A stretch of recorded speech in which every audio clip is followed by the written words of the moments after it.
ॐ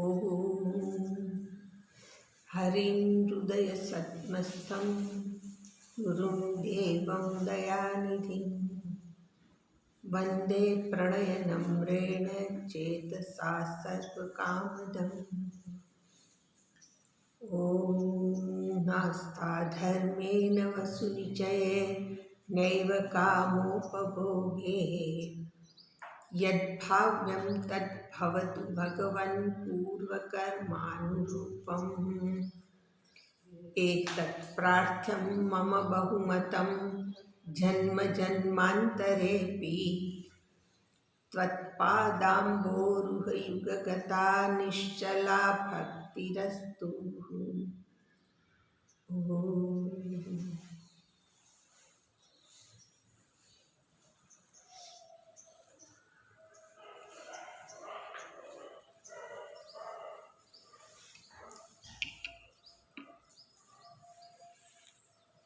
एकादश स्कंधનો ત્રીજો અધ્યાય અને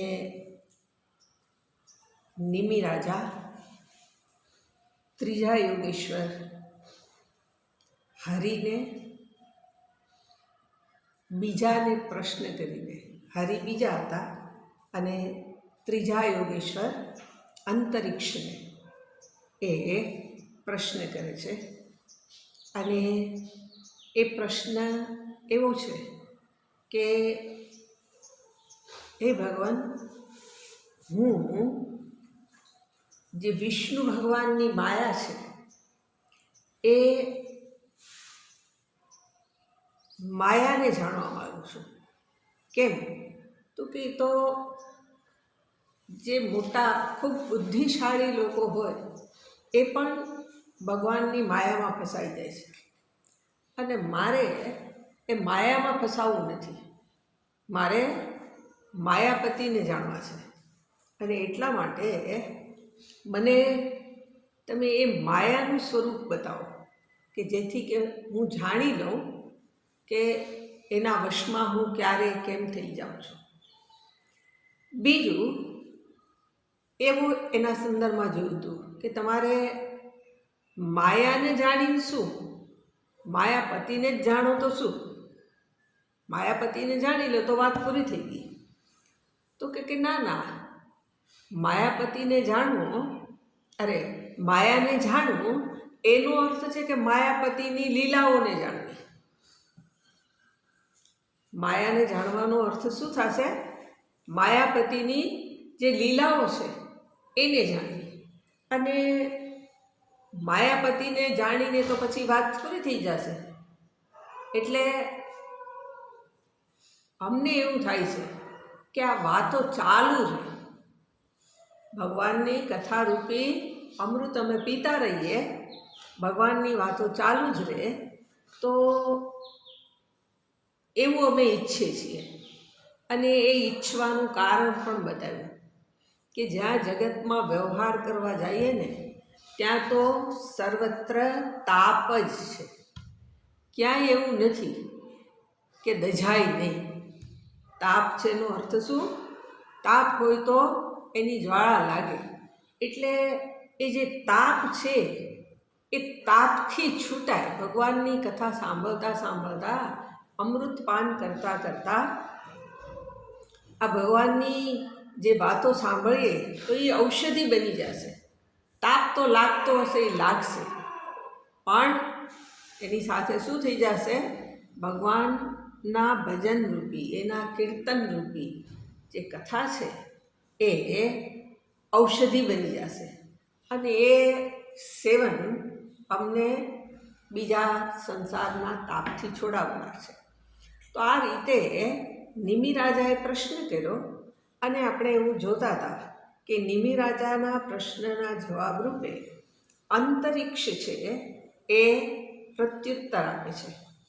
અંતરિક્ષ એને કીધા હતા કે જે અંતરદેશમાં વસનારા છે.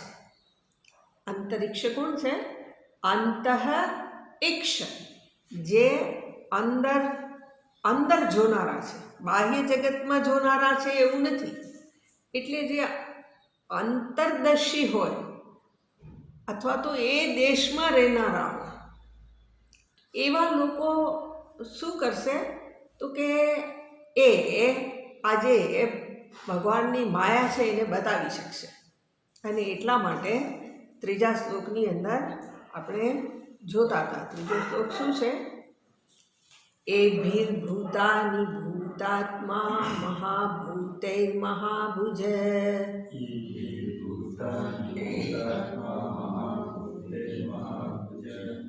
સસજ્જોચ્ચાવચાન્યાદ્યઃ સ્વમાત્રાત્મ પ્રસિદ્ધયે.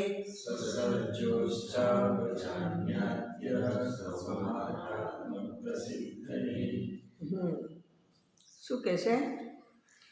એભિ ભૂતાની ભૂતાત્મા મહાભૂતૈઃ મહાભુજ. હવે આ માયાનું નિરૂપણ કરવા જાય પણ એની પૂર્વે કેવું છે તો કે માયાનો અર્થ ગઈ વખતે આપણે એવું જોતા હતા કે વાસ્તવમાં સ્વરૂપથી જોવા જઈએ તો માયા નામની કોઈ વસ્તુ છે નહીં. હવે જે વસ્તુ છે નહીં અને એનું નિરૂપણ કરવું હોય, એને બતાવવી હોય તો એ જે આપણે એને કેવી રીતથી સમજશું તો કે જેવી રીતે કોઈ માયાવી અર્થાત જાદુગર કોઈ ખેલ કરે તો એનું જે માયાવીનો જે ખેલ છે એ આપણા વ્યવહારિક જગત સાંસારિક જગતની અંદર પણ કેવું હોય તો કે એની અંદર પણ એના જે નિયમો હોય એને આધારે જગતમાં સર્વ વ્યવહાર હોય. તો જાદુનો ખેલ છે એમાં એવો નિયમ પણ ન લાગુ પડે. કેવો નિયમ? જેવો સંસારમાં અથવા તો જગતમાં આપણે વ્યવહારિક જગતમાં જોઈએ છીએ એવું. દાખલા તરીકે જગતમાં એવું જોઈએ કે કોઈ બાળકનો જન્મ થાય તો એ બાળકનો જન્મ કેમ થયો એવો કોઈ પ્રશ્ન કરે તો એનો જવાબ છે કે માતા પિતાના સંયોગથી બાળકનો જન્મ થયો. પણ હવે જેને આપણે વંધ્યાપુત્ર કહીએ એનો જન્મ કેવી રીતે થયો તો એનો કોઈ જવાબ ન થઈ શકે. અથવા તો આપણે એવું કહીએ કે આજે માયાને આધારે કોઈનો જન્મ થયો એવું કહેવા જઈએ પેલું તો મિથ્યા છે. પણ આપણે એવું લઈએ કે કોઈ વ્યક્તિ એમને ક્યાંયથી કાંઈ મા બાપ કોઈનો સંયોગ નથી થયો ને એમ આકાશમાંથી ટપકી પડ્યું તો આપણને તો પ્રશ્ન થાય કે એમને કેવી રીતે એ જગતમાં આવે? જગતમાં આવવા માટે કંઈક કારણ તો જોઈએ. એટલે એ જે કારણ છે એ શું છે તો કે 5 મહાભૂતો જેને અહીંયા બતાવે છે, હમણાં જોઈએ છીએ. કારણ છે 5 મહાભૂતો ઉપાદાન કારણ, અને બીજું કારણ સર્જન માટે નિમિત્ત કારણ. તો નિમિત્ત કારણ ઈશ્વર છે. અને એટલે એ જે માયાનો ખેલ બતાવવો હોય તો આ રીતે થઈ શકે કે જ્યાં એ માયાવીએ આ પ્રમાણે આ માયાનું સર્જન કર્યું. પણ સામાન્ય રીતે જો જોઈએ તો જે વ્યવહારિક નિયમો હોય એને અનુસરીને આ જે સૃષ્ટિના સંદર્ભમાં જોવા જઈએ તો કોઈ વસ્તુની ઉત્પત્તિ આપણે કહી શકીએ નહીં. અને એટલા માટે આજે અંતરિક્ષ છે એ અંતરિક્ષને પ્રશ્ન કરી અને માયાના સંદર્ભમાં જાણવા માટે પ્રયત્ન કરે છે. અને એમાં શું કહે છે? એ ભીહી આના વડે. એ ભીહી એટલે કેની વડે તો કે ભૂતાની. ભૂતાની પછી લીધે એ ભીહી મહાભૂતે. આ કે જે મહાભૂતો છે એ મહાભૂતો વડે મહાભુજ હે મહાભુજ અર્થાત રાજાને સંબોધન કર્યું છે. એ મહાભુજ આ જે મહાભૂતો છે એના વડે ભૂતાત્મા ભૂતાની સસર્જ, જે ભૂતાત્મા છે, ભૂતાત્મા છે એનો અર્થ થાય છે કે જેની આ શક્તિ છે, માયા શક્તિ જેની છે એ ઈશ્વર કોણ છે? તો કે એ જ ભૂતાત્મા બની ગયો. એટલે ભૂતોનો આત્મા અથવા તો એનું કારણ બની ગયો. અને એ જેની શક્તિ છે એવી કીધું તો એ શક્તિ કેવી છે? તો કે અનિર્વચનીય છે. એના સંદર્ભમાં કોઈ વચન અથવા તો શબ્દ પ્રયોગ થઈ શકે એમ નથી. કેમ? તો કે માયા જ એવી વસ્તુ છે કે જે આરોપિત છે.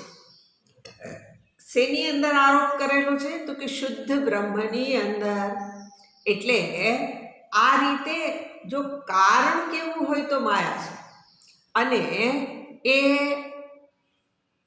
એમાંથી શું થયું? તો કે કાંઈ કારણ નથી, અને મહાભૂતો આપણને પ્રતીત થાય છે. તો એ જે મહાભૂત અથવા તો આ જે માયામાંથી જે સૃષ્ટિનું સર્જન થાય, તો એની અંદર બતાવે કે એ સૃષ્ટિ કેવી સર્જન થશે? તો કે છે સસર્જ, પછી અહીંયા સંધિ છે, ઉચ્ચ અવચ્ચ અન્યાદ્ય. સસર્જ ઉચ્ચ અવચ્ચ અન્યાદ્ય, જેણે એ માયા શક્તિથી સર્જન કર્યું. હવે એ સર્જન કેવું હોવાનું?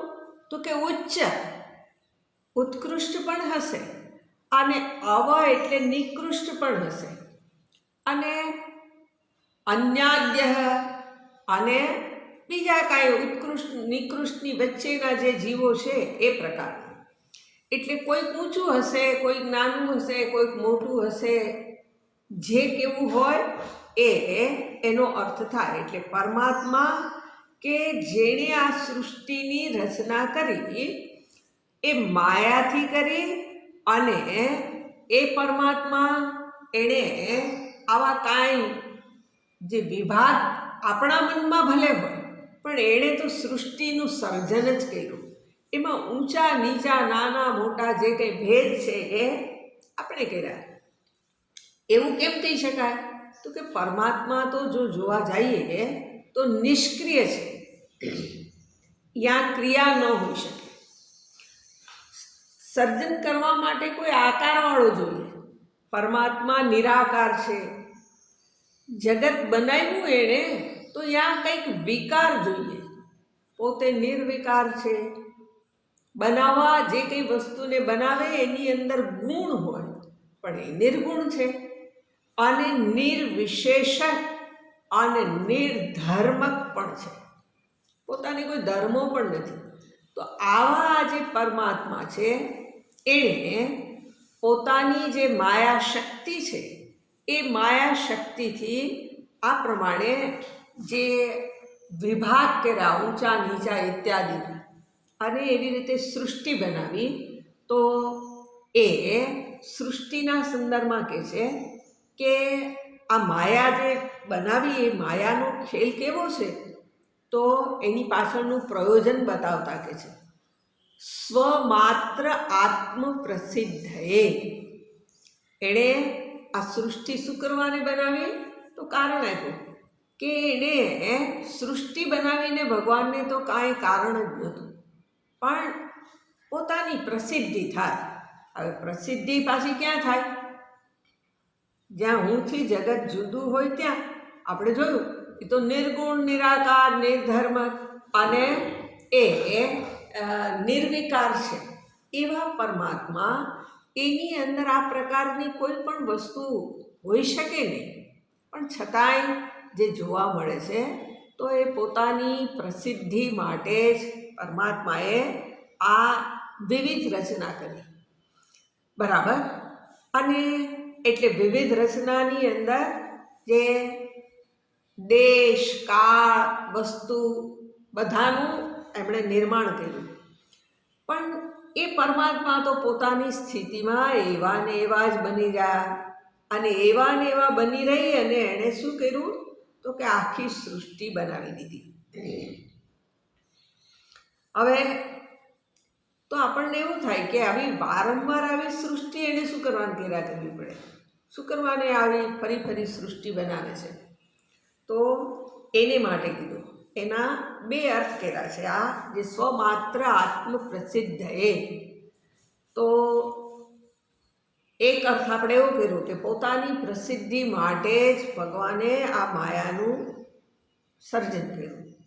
બીજો અર્થ એક એવો કરે છે કે સ્વમ નિમિત્તે પોતાનું નિર્માણ કરીને અથવા તો પોતાને કોઈક એક આકારમાં બાંધીને ઉપાસ્તેય સહ સ્વમાતા, જે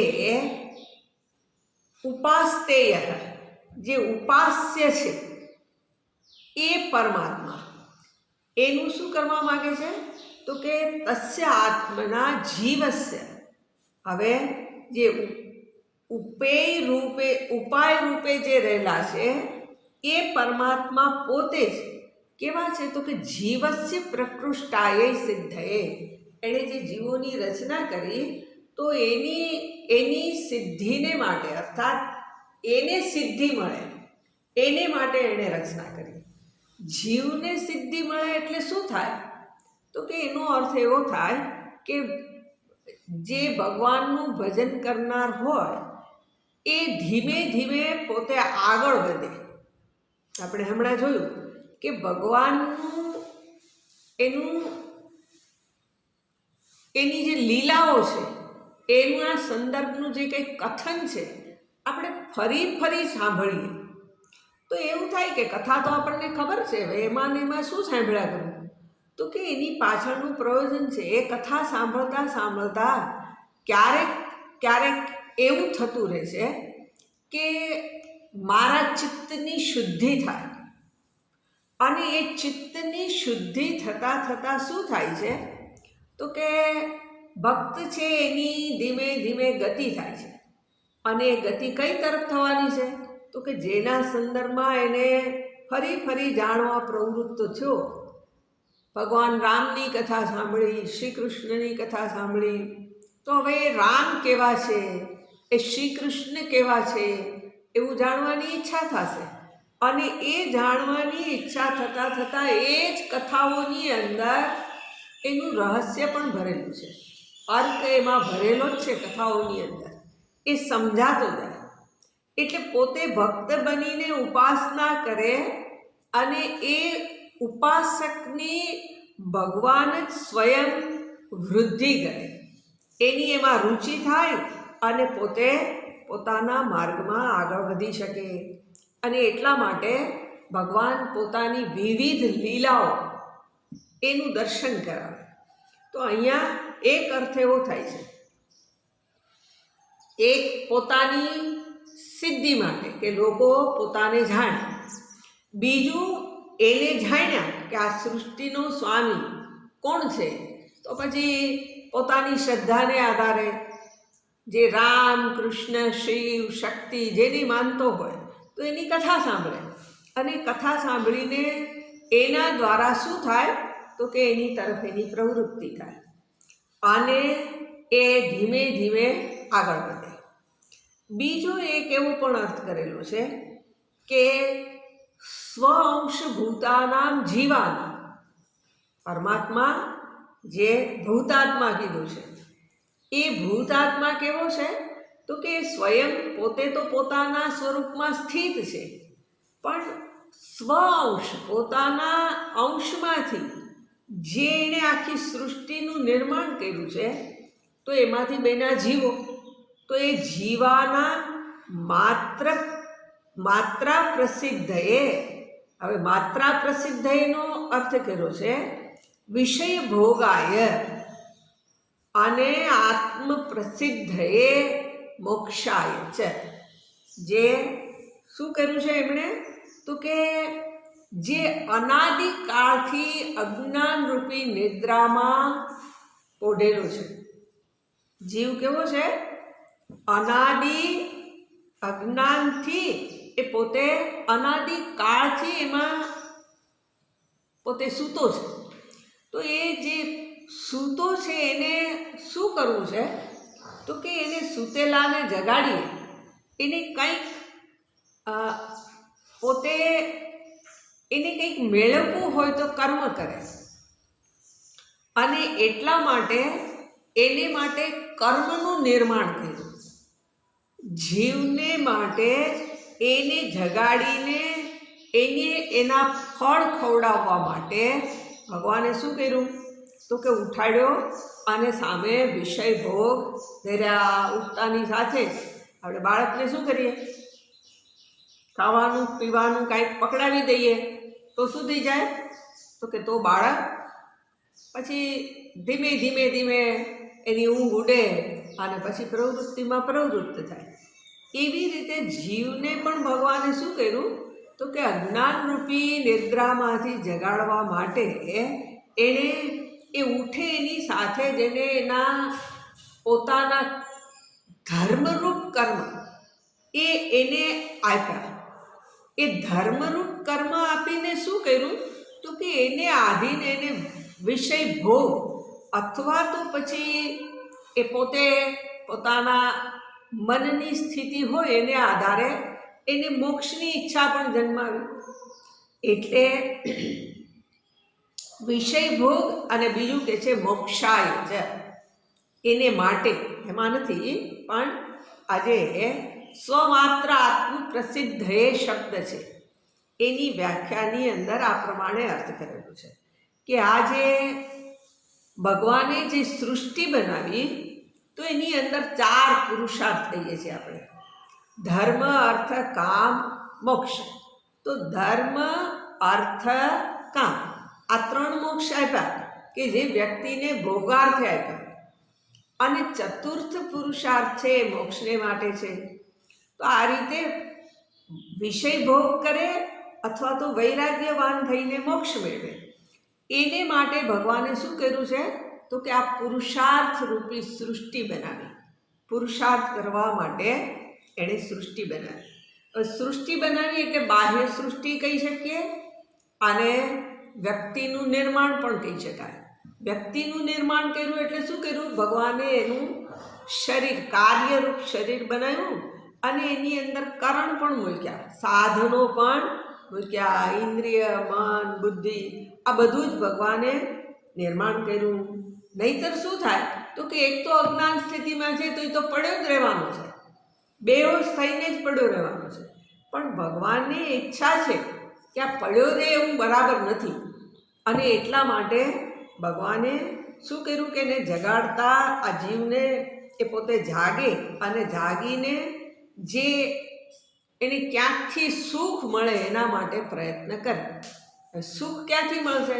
તો કે જો સ્થૂળ જોતો હશે તો વિષય ભોગને જોશે, અને વિષય ભોગને આધારે શું થશે? તો કે એ પોતે સુખ મેળવવાનો પ્રયત્ન કરશે, સુખ મળશે અને વળી પાછું એમાંથી દુઃખની પણ સિદ્ધિ થશે. એટલે સુખી દુઃખી થતાં થતાં શું થશે? તો કે આ જે સૃષ્ટિ છે એ સૃષ્ટિના માલિક તરફ એની પ્રવૃત્તિ થશે. અને એટલા માટે જે ભગવાને આ પ્રમાણે આ સાધન બનાવ્યું તો એ વ્યક્તિને એમાંથી જગાડવા રૂપી પ્રયોજન માટે વિષય ભોગાય અને બીજું આત્મ પ્રસિદ્ધ એ મોક્ષાય છે. જે આત્મ નામથી આપણે જેને જાણીએ છીએ એ પરમાત્માની સિદ્ધિને માટે અથવા તો મોક્ષને માટે પણ વ્યક્તિ પ્રવૃત્ત થશે. તો આ રીતે શું થયું? તો કે એ પરમાત્માએ આ સૃષ્ટિનું સર્જન કર્યું અને એ સર્જન કરવા માટે એણે જે ચોક્કસ શક્તિ જોઈતી હતી એ શક્તિથી જે યુક્ત થયો એને નામ આપ્યું માયા. અને એ માયા એણે શું કર્યું? તો કે માયાએ જ એવી રચના કરી દીધી કે વ્યક્તિને વિષય ભોગ અથવા તો મોક્ષને પ્રાપ્ત કરવાની ઈચ્છા થાય. અને એ રીતે શું થાય? તો કે એ રીતે એ પોતે ધીમે ધીમે પોતાની યાત્રા આગળ વધારે. આગળ વધારેનો અર્થ થશે કે જીવ રૂપે હોય એ નાના જંતુ રૂપે પછી એ ધીમે ધીમે મનુષ્ય શરીરને પણ પ્રાપ્ત કરે. તો આ રીતે શું થયું તો કે દેવ સૃષ્ટિનું સર્જન પણ કર્યું કે જ્યાં જીવને દેવ શરીરની અથવા તો મનુષ્ય શરીરની પ્રાપ્તિ થાય. અને આ રીતે આજે સૃષ્ટિ બનાવી પછી શું થયું તો એને પછીના શ્લોકની અંદર કે છે શું કહે છે, એવં સૃષ્ટાની ભૂતાની પ્રવિષ્ટ પંચધાતુભિઃ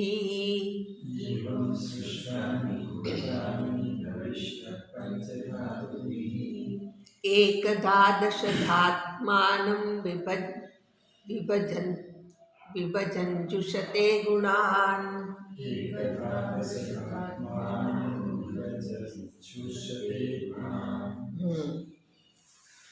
હવે ભગવાન જે સૃષ્ટિ બનાવે છે એનું નામ જ માયા. ફરી પાછા જે નિર્ગુણ નિરાકાર નિર્ધર્મ ક્રિયારહિત એવા પરમાત્મા સૃષ્ટિ બનાવે છે એનું જ નામ માયા છે. એટલે તાત્વિક દ્રષ્ટિથી કોઈ સર્જન નથી, બરાબર. પણ હવે આજે આપણે જેને કાર્ય અને કારણની જે પરંપરા આપણને દેખાય છે, કાર્ય કારણની પરંપરા કેવી રીતે દેખાય છે તો કે હું એક શરીર રૂપે હોઉં તો આ શરીરને માટે કોઈ કારણ હોય. એ કારણ એની પ્રાપ્તિ કેવી રીતે થઈ તો કે એની પ્રાપ્તિ જે નિયંતાએ એના નિયમો બનાવ્યા એ નિયમોને અનુસરીને એ શરીરની પ્રાપ્તિ થઈ. શરીરની પ્રાપ્તિ થઈ અને પછી જે સંચાલન કરે છે બાહ્ય સૃષ્ટિનું કયો કે વ્યષ્ટિ સૃષ્ટિનું, એ સંચાલન પણ એ પરમાત્મા જ કરે છે. એટલે એને ચોથા શ્લોકની અંદર શું કહે છે, એવં સૃષ્ટાની ભૂતાની. આ પ્રકારે જેનું સર્જન થયું એવા ભૂતો, એવં સૃષ્ટાની ભૂતાની, જેનું સર્જન કરાયું છે એવા ભૂતો, અર્થાત જેને આપણે 5 મહાભૂતો કહીએ છીએ, એ 5 મહાભૂતો એનાથી શરીર બનાવી અને એણે શું કર્યું તો કે પ્રવિષ્ટ, પોતે એમાં પ્રવેશી ગયો. કેવી રીતે પ્રવેશી ગયો તો એને માટે કીધું છે પંચધાતુભિઃ. જે પંચ ધાતુ કહીએ અથવા તો મહાભૂતો કહીએ એને આધારે શરીરનું સર્જન કરી અને એની અંદર એના અંતર્યામી રૂપે પોતે પ્રવેશી ગયો, બરાબર. હવે આ પ્રવેશી ગયા પછી એણે શું કર્યું તો શ્લોકની અંદર શબ્દ પ્રયોગ કર્યો છે, એકધા દશધા આત્માનમ વિભજન. 1, 10 એવી રીતે પોતાના જ વિભાગ કર્યા. પહેલા પોતે એક રૂપે એમાં ગયો. એક રૂપે એટલે શું તો કે એના અંતઃકરણ અથવા તો મન રૂપે બન્યું. અને 10 એટલે શું તો કે 5 જ્ઞાનેન્દ્રિયો, 5 કર્મેન્દ્રિયો. તો એ રૂપે પણ શું થયું તો કે એ રૂપે પણ આત્માનમ વિભજન, એને પોતાના જ વિભાગ કરી નાખ્યા. વિભાગ વાસ્તવમાં કાંઈ બીજા છે જ નહીં, એક જ અભિવ્યક્ત થાય છે. અને છતાંય શું થયું તો કે એને ભોગ કરાવવો છે, એને ખવડાવવું છે, એને ધર્મ તરફ વાળવો છે. તો એને માટે શું તો કે એને પહેલાં દેહાદિ રૂપી એ જે સામગ્રી કહીએ એ સામગ્રી આપી. હવે એ સામગ્રી શેને માટે આપી છે તો કે જીવના ભોગને માટે. અને બીજું મોક્ષાએ કીધું છે તો વિવેક માટે. આ સાધન સામગ્રીથી યુક્ત કર્યા આપણને પરમાત્માએ. શરીર શું છે? આપણું સાધન છે.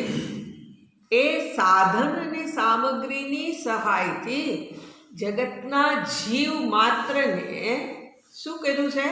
તો કે એનું સર્જન કરી અને પછી એ પોતે એની અંદર પ્રવેશી જઈને શું કર્યું? તો કે એના વિભાગ કર્યા. વિભાગ શેના કર્યા?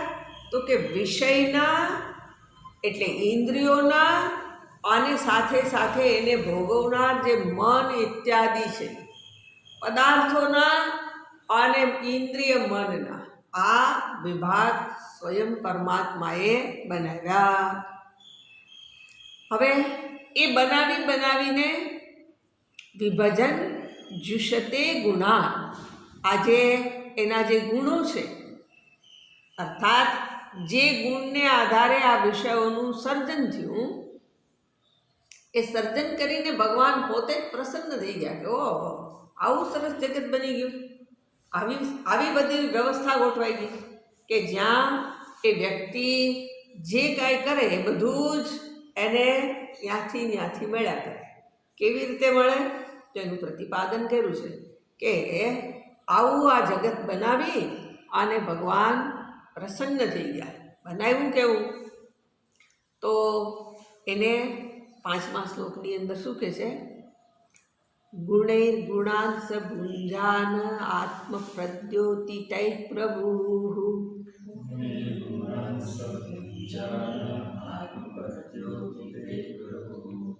મન્યમાન ઇદં સૃષ્ટમ આત્માનમિહ સજ્જતે.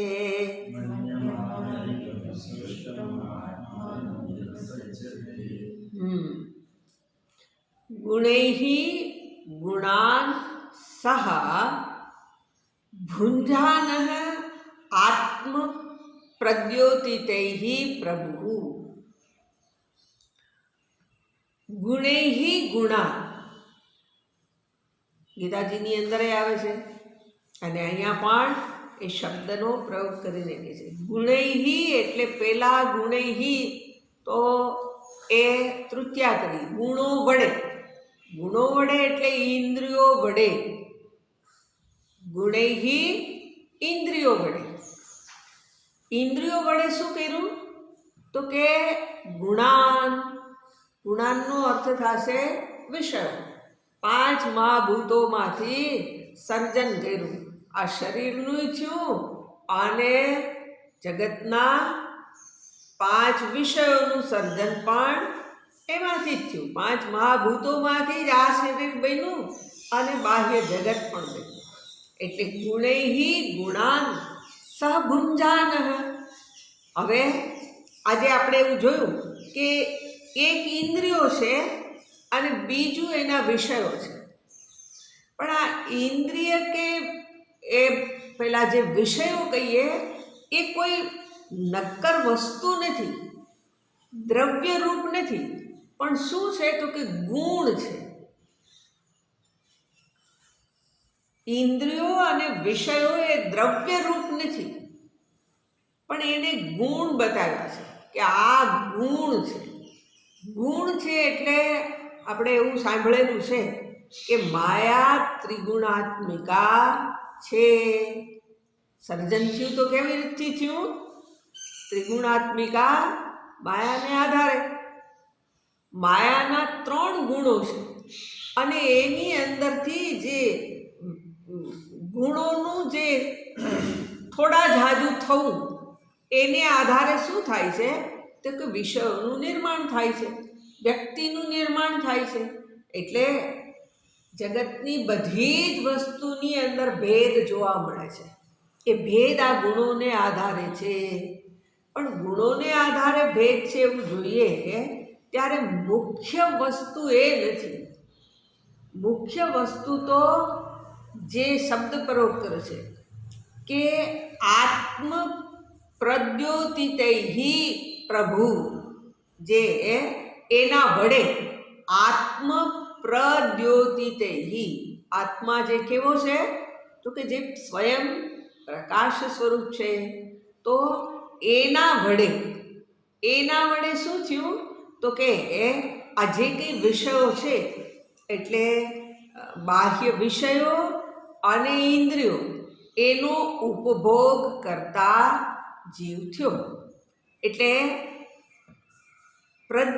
આત્મ પ્રદ્યોતિતૈ જે શબ્દ પ્રયોગ કર્યો છે એના વડેનો અર્થ થયો કે આ સંઘાત કયો કે સૃષ્ટિ કયો, સર્વનો પ્રકાશક એને ઉજાડનાર એક પરમાત્મા જ છે. હવે વ્યષ્ટિ શરીર હોય ત્યારે વ્યક્તિની અંદર આપણે જોવા જઈએ તો વ્યક્તિનો અર્થ થયો જીવ, અને જીવ કોણ છે તો કે એ સ્વયં પરમાત્માનો જ અંશ છે. અને એટલા માટે એ જે વસ્તુને પ્રકાશિત કરવી એ એનો સ્વભાવ છે. જે વસ્તુ હોય એને પ્રકાશિત કરવી એ એનો સ્વભાવ છે. અને એટલે એણે શું કર્યું તો કે એ પ્રભુએ આ ગુણોની સૃષ્ટિ બનાવી અને એ સૃષ્ટિ બનાવવાનું કારણ પણ કહી દીધું કે ભુંજાન ભોગવવાને માટે, ભોગ અર્થે એણે આ પ્રમાણેની સૃષ્ટિ એનું નિર્માણ કર્યું. હવે નિર્માણ કરીને શું થયું તો એને કહે છે મન્યમાન ઇદમ સૃષ્ટમ આત્માનમ ઇહ સજ્જતે. હવે આ પ્રમાણે એ સર્જન કરીને પછી શું થયું તો કે એને પોતાનું જ શરીર માની લીધું. આત્મા મન્યમાન ઇદમ સૃષ્ટમ આત્માનમ, આ સર્જન થયેલું જે શરીર છે એને જ એણે શું કરી લીધું, માની લીધું કે આ હું છું. સર્જન થયેલા શરીરને આપણી જ વાત છે કે આપણે જેનું સર્જન થયેલું છે એવા શરીરને હું માની લીધો. મન્યમાન ઇદમ સૃષ્ટમ આત્માનમ, અને પછી એને માની લઈને શું થયું તો કે ઇહ સજ્જતે, આ હું છું એટલે હવે ત્યાં શું થઈ ગયું, એમાં આસક્ત થઈ ગયો. સજ્જતે એની હારે જાણે કે જોડાઈ ગયો. જોડાઈ ગયો એટલે જોડાવા પોતાને એવું દેખાતું જ નથી કે હું જોડાઈ ગયું, પણ હું જ છું આ એવું એને પાકું થઈ ગયું. અને એની હારે એક એવો થઈ ગયો કે બધું જ જાણે કે પોતે સુખ દુઃખ ઇત્યાદિ ભોગવવા માંડ્યો. એટલે આ રીતે આ જે કંઈ બનાવી એ પરમાત્માએ આ જીવની કે સમષ્ટિ શરીરની રચના કરીને એણે શું કર્યું તો કે એ જેણે રચના કરી એની સાથે પોતે જોડાઈ જઈ, એક થઈ જાય અને પછી પોતે એમાં પ્રવૃત્તિ કરવા માંડ્યો. આ શું છે તો કે આ ભગવાનની માયા છે. ભગવાનની માયા છે એટલે શું, કાંઈ છે નહીં અને બધુંય બન્યું. બધુંય બન્યું એટલે શું શું બન્યું તો કે ભોગના વિષયો, ભોગ્ય પદાર્થો બન્યા, એને માટે ભોગ માટેની ઇન્દ્રિયો ઇત્યાદિ થયા. અને પાછા એ જે બન્યા એને પોતે છે એવું માની લઈ અને એની સાથે પ્રવૃત્ત થઈ ગયું. એટલે આ રીતે આજે જીવાત્મા છે જે સ્થૂળ શરીરની સાથે એક થઈ અને પ્રવૃત્તિ કરવા માંડી ગયો હું માનીને જ, એ જ ભગવાનની માયા છે. બરાબર. હવે એ ભગવાનની માયાને બતાવતા આગળના શ્લોકમાં કહે છે, શું કહે છે, કર્માણિ કર્મભિઃ કુર્વન સન્નિમિત્તાનિ દેહભૃત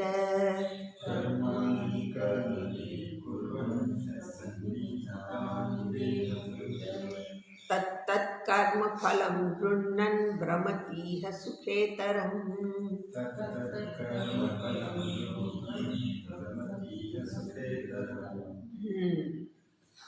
શું કહે છે, કર્માણિ કર્મભિઃ કુર્વન, કર્મોને કર્મભિઃ કુર્વન, કર્મ વડે કરીને. એટલે કર્મોને કર્મ વડે કરીને એટલે શું? જે એને કર્મ કરવા માટેની જે કંઈ ઇન્દ્રિયો આપી, તો એ ઇન્દ્રિયોને આધારે એણે શું કર્યું? તો કે કર્મ કરીને.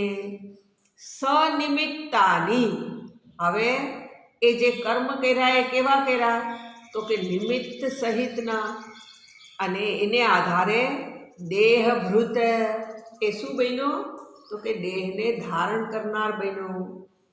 એટલે કહેવાનો અર્થ છે કે જ્યાં જીવને શરીરની પ્રાપ્તિ થઈ એવું જે કહીએ છીએ, તો એ શરીરની પ્રાપ્તિ કેવી રીતે થઈ? તો કે કર્મેન્દ્રિયો દ્વારા. અને કર્મેન્દ્રિયો વડે શું કરે છે? તો કે કર્મ કરે છે. કર્મેન્દ્રિયો વડે કર્મ કરે છે. કેવા પ્રકારનું કર્મ કરે છે? તો કે સકામેય કરે છે, અને જે કામનાથી જરાક દૂર રહીને કરે છે. કામના ન હોવા છતાંય ઘણીવાર કર્મ કરે છે. તો આ રીતે જે આપણને જગતની અંદર પ્રવૃત્તિમાં જે પ્રવૃત્ત થયા છીએ, તો એની પાછળ આપણે કંઈક જોઈએ છે અને પછી જ પ્રવૃત્તિ કરીએ છીએ. મનુષ્યની પ્રવૃત્તિના કેન્દ્રમાં શું છે? પોતાને સુખ જોઈએ છે, અને એ સુખને કામનાથી પ્રેરાઈને કર્મ છે. હવે આવું જે કર્મ હોય એનો અર્થ જ આપણે એવું જાણીએ છીએ કે જોઈએ છીએ એટલે કરું છું. જો મારે સુખ ના જોઈતું હોય તો હું કર્મ પણ ન કરું. કર્મ શું કરવાનું કરું છું? મારે સુખ જોઈએ છે. તો એનો અર્થ તો એવો થઈ ગયો, આપણે ક્યારેક જોયેલું છે કે આ કંઈક મારે જોઈએ છે એના બદલામાં કંઈક કરું છું, તો આ તો વેપારી વૃત્તિ છે મારી. કે લઈને હું જે લઉં છું એના બદલામાં જો દઉં નહીં તો મને મળે નહીં, અને દઉં તો જ મને મળે છે. એટલા માટે પ્રવૃત્તિમાં પ્રવૃત્ત છું.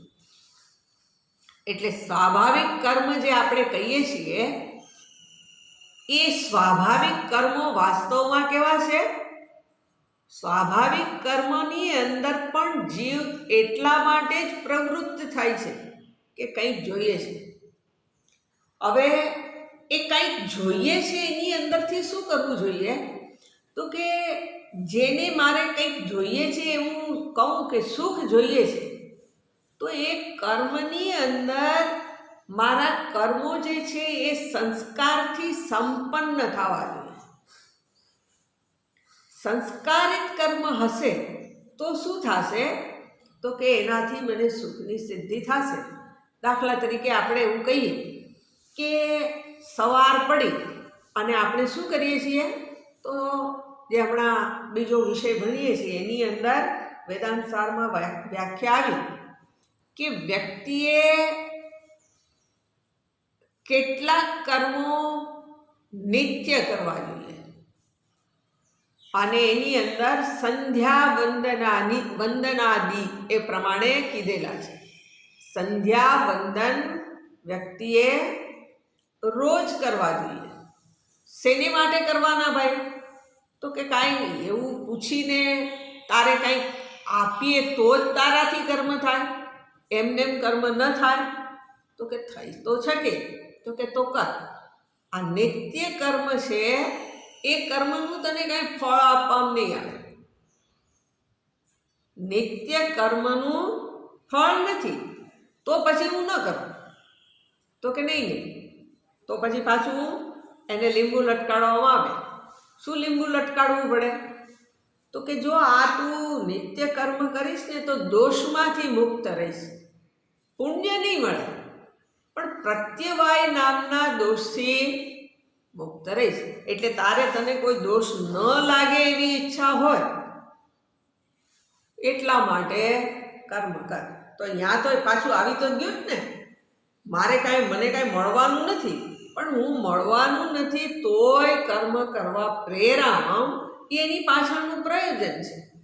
એવી જ રીતે પોતે વ્યક્તિ જ્યાં ઘર ગૃહસ્થીની અંદર રહેતો હોય ત્યાં પણ શું છે તો કે વ્યક્તિના ભાગમાં ચોક્કસ કર્મની વહેંચણી થયેલી છે કે આ વ્યક્તિ આ પ્રકારે કર્મ કરે, આ પ્રકારે કરે. એટલે જે વ્યક્તિ કર્મ પોતાને કરવાનું છે એ પ્રમાણે કરે તો એ તો કામના સાથે થયું. પણ જેવી રીતે પેલું સંધ્યાવંદન કીધું તો એ સંધ્યાવંદનમાં કાંઈ મળતું નથી છતાં વ્યક્તિ કરવા પ્રેરાય એનો અર્થ છે કે આ કર્મ નિષ્કામ છે. હવે નિષ્કામ કર્મ ક્યું થશે ફરી પાછું જરા સમજીએ કે મને ભૂખ લાગે એટલે હું ખાઉં છું, બેઠા બેઠા પગ થાકે એટલે મને ક્યાંક ચાલવાની ઈચ્છા થાય છે, ક્યાંક બહાર જવાની ઈચ્છા થાય છે. તો આ જે કંઈ પણ હું કર્મ કરું તો એની અંદર મારે શું કરવું જોઈએ તો કે મારા મનને જો મારે પવિત્ર કરવું હોય તો રસોઈ ભૂખ લાગે ને મેં બનાવીને ખાઈ લીધું એ તો ખવાય જ, પણ હું એક ખૂણામાં ભગવાનને બેસાડું અને એને નૈવેદ્ય ધરું અને પછી હું ખાઉં તો એનું એ કર્મ શું થઈ ગયું? મેં બનાવ્યું તો ખરું, હું ખાવાનોય છું, પણ એ ખાવાનું કર્મ મેં કેવી રીતથી કરી લીધું? પ્રસાદ બનાવી લીધો. એટલે પેલું કીધું કે સંધ્યાવંદન ફળ નથી છતાંય કરવાનું. શેને માટે? તો કે પાપમાંથી નિવૃત્ત થવા. પાપ નિવૃત્ત થવા કરતાંય પાપથી બચવા માટે. નિવૃત્ત નથી થવાનું પણ પાપથી બચવા માટે. એવી રીતે પેલું જે ખાવા માટેની રસોઈ પકાવી તો એના દ્વારા મને દોષ ન ચડે એવું કરવું હોય તો શું? તો કે એવું કરવું હોય તો ભગવાન અર્થે કર.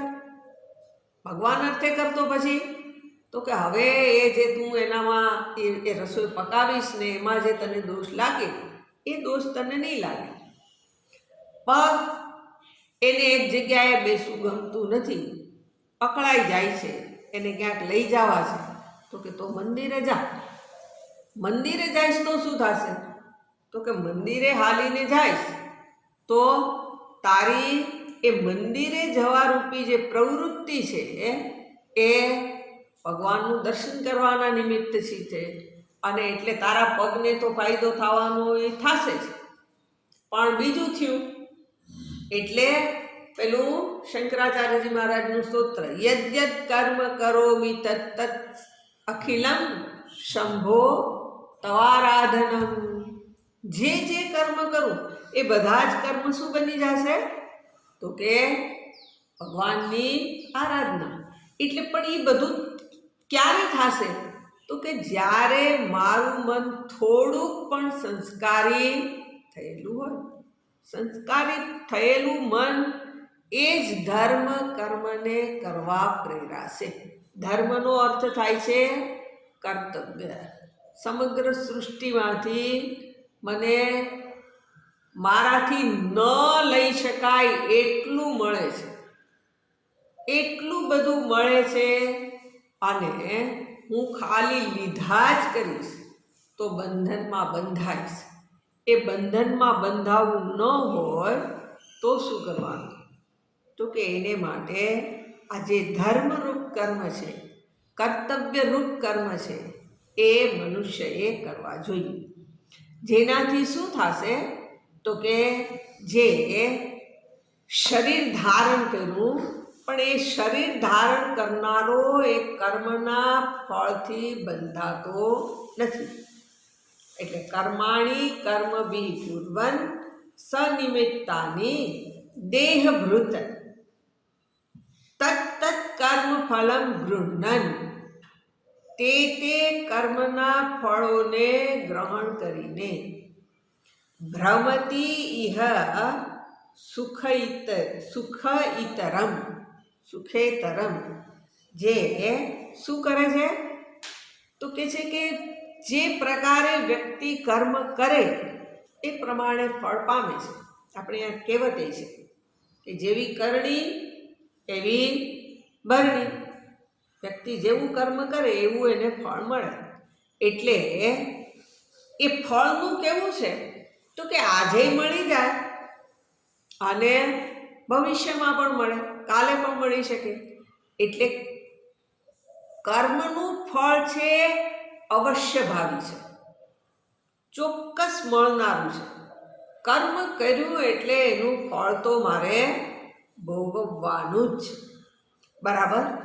હવે એ કર્મનું ફળ મારે ભોગવવાનું છે, પણ એ ફળની અંદર કેવું થશે તો કે જે કર્મ કરું છું એની પાછળ મારા મનની અંદર કેવું ચાલે છે, મારી ભાવનાને ભેગી ધ્યાનમાં લેવામાં આવે છે. જેમ હમણાં આપણે જોયું કે હું રસોઈ પકાવું છું પણ ઠાકોરજીને ભોગ ધરવા માટે, તો કર્મ તો થયું જ, પણ એ કર્મ શું બની ગયું, એની પાછળની ભાવનાને કારણે તો કે રસોઈ પાકી, પણ પાકેલી રસોઈ મારા માટે પ્રસાદ બની ગયું. એટલે સ્થૂળ અર્થમાં ખાવાનું મળ્યું અને ભગવાનને જે ધર્યું એટલે મનની જે ભાવના છે એ બદલી ગઈ. એ બદલાયેલી ભાવના શું કરે છે તો કે મારા અંતઃકરણની શુદ્ધિ કરે છે. હવે આપણે એવું સાંભળેલું છે કે જ્યાં ચિત્ત શુદ્ધ હોય ત્યાં આનંદ સહજ રીતે થાય. પેલા બાળકના રાગ અને દ્વેષનો વિકાસ નથી થઈ ગયો, તો એને તમે જ્યારે જુઓ, જરાક આમ માથું હલાવો ત્યાં તો એ ખડખડાટ હશે. એને હસાવવા માટે કાંઈ આયાસ ન કરવો પડે. આમ કોઈને ખબર ન પડે એમ જરાક કરી લઈએ તોય બાળક તો હસવા માંડી જાય. એની મા હોય બાપ હોય ભલે તમારી પાસે આવે નહીં, પણ એ પ્રસન્નતા તો અભિવ્યક્ત કરી જ દે. અને આપણને જો કોઈ કરે તો કેમ હું કરવાને તું મારી સામે એમ કરે. અજાણ્યો માણસ કરે તો આપણે તો એને લેતા પડીએ કે આ શું કરવાને એમ. દાંત કાઢે તો આપણને એમાંથી એમ લાગે કે આ અજાણ્યો માણસ મારી સામે કેમ દાંત કાઢે છે. આપણને યાર કેમ એવું છે તો કે આપણે હિસાબી બની ગયા છે. કાંઈ કોઈનું એમને કાંઈ લઈ જ નથી શકતા અને કોઈને એમને આપી પણ નથી શકતા. પેલું બાળક કેવું હોય, બસ ખાલી એમને હશે. હવે શું કરવાને હશે તું તો બસ મારી મોજ. મને એને જોઈને જ તમને આનંદ થાય. એટલે જે બાળ સ્વરૂપમાં બધી ગલુડિયું જોવો તોય તમને આનંદ થાય. ગમે એનું બચ્ચું જુઓ તો એનો તમને આનંદ થવાનો જ છે એની પ્રવૃત્તિ જોઈને. કેમ તો કે આ નિર્દોષતા છે. એ જે નિર્દોષતા છે એ ચિત્તનું છે. વ્યક્તિના ચિત્તની અંદર જેટલી શુદ્ધિ હોય એટલો આનંદ અથવા તો એટલી પ્રસન્નતા એના વડે અભિવ્યક્ત થવાની છે. હવે આ જે પ્રસન્નતા કહીએ એને આધારે શું થાય છે તો કે આ જ વસ્તુ જરાક આગળ જાય છે કે જેનું ચિત્ત શુદ્ધ હોય એને નાનકડી વસ્તુ, કોકનું નાનકડું દુઃખ જોવે તો પણ દ્રવી જાય. બીજાના દુઃખને પણ એ જોઈ ન શકે. અને જેવી રીતે આપણે એવું કહીએ કે કેટલાક જે એવી રીતે ઉછેર હોય તો ઓલી રેતીમાં પગ દઈને ચાલે તો એને શું થાય, રેતી ખૂંચે. કેમ રેતી ખૂંચે છે તો કે એનો ઉછેર જ એ પ્રકારનો છે કે એના પગમાં રેતી ખૂંચ્યા વિના એને. અને કેટલાક એવા હોય કે જેના પગ ઉપર પથ્થરો પડે તોય એ સહન કરેલી હતી. આ સહન કરવું એ શું છે? તો કે એ પેલા ચિત્તની વૃત્તિને આધીન છે. નાનકડું હોય એવું તો પણ એમ થઈ શકે, અને કેટલુંક આદતથી વ્યક્તિને એવું થઈ જાય.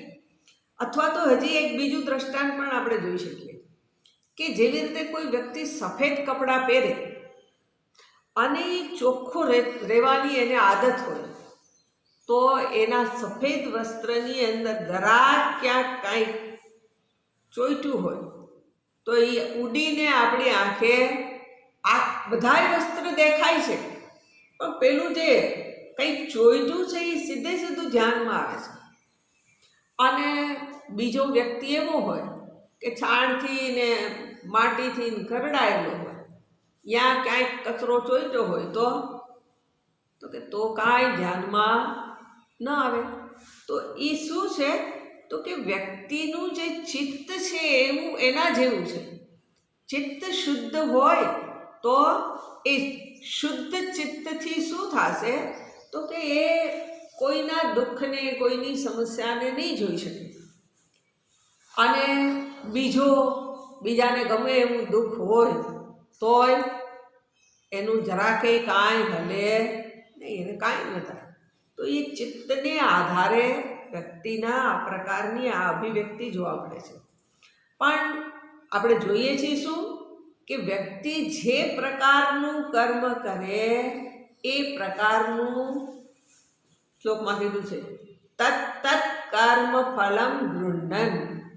જે પ્રકારનું કર્મ કરે છે એ પ્રકારના ફળને ગ્રહણ કરીને ભ્રમતી આ સૃષ્ટિની અંદર એ શું કરે છે? તો કે પરિભ્રમણ કર્યા કરે છે. અર્થાત પાપ અને પુણ્યરૂપી કર્મ વ્યક્તિ કરતો જ રહેશે. અને કદીક એમાંથી એને સુખની સિદ્ધિ થાય છે, કદીક એમાંથી દુઃખની સિદ્ધિ થાય છે. ગૃહ્ણન ભ્રમતી ઇહ. શેને માટે? તો કે સુખ ઇતરમ, બીજા સુખને માટે. એટલે આજે જીવ છે એ શું કરે છે? તો કે પોતે જે પ્રકારના શુભ કર્મ કરે તો એનું ફળ એને સુખ મળે છે, અશુભ કર્મ કરે તો એનું ફળ દુઃખ મળે છે. અને એ સુખ અને દુઃખને ભોગવતા શું થાય છે? તો કે આ સૃષ્ટિની અંદર એ પરિભ્રમણ કરતો રહે છે, ભટકતો જ રહે છે. એટલે જીવનું આ પ્રકારે સૃષ્ટિમાં પરિભ્રમણ કરવું, ભટકવું, આવવું અને જવું એ શું છે? તો કે ભગવાનની માયા. ભગવાનની માયા શું છે? તો કે જીવનું આ પ્રમાણે આવી અને જગતમાં સુખ દુઃખ ભોગવવા અને પાછા જવું, આ ભગવાનની માયા છે. એટલે ભગવાનની માયા નામની કોઈ વસ્તુ છે નહીં, પણ છતાંય આ પ્રકારે પ્રતીત થાય છે. અને એ પ્રકારની પ્રતીતિની અંદર શું છે? તો કે જે ફળ ભોગવી લીધું પછી શું? તો કે પછી 1 મિનિટ માટે પણ જગતમાં રોકાય નહીં, એનું પરિભ્રમણ ચાલુ જ છે. ભ્રમતી એ ભટકતો જ રહે છે. બરાબર.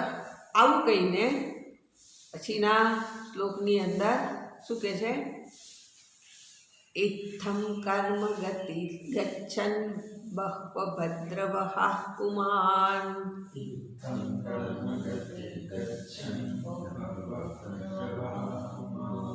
આભૂત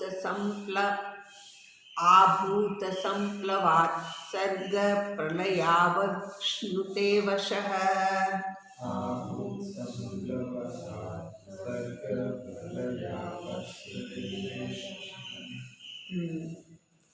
આમાં શું કહે છે એને આપણે કાલે જોઈશું. ઓમ પૂર્ણમદ પૂર્ણમિદં પૂર્ણાત પૂર્ણમુદચ્યતે પૂર્ણસ્ય પૂર્ણમાદાય પૂર્ણમેવાવશિષ્યતે. ઓમ શાંતિ શાંતિ શાંતિ. हरि ओम श्री गुरुभ्यो नमः।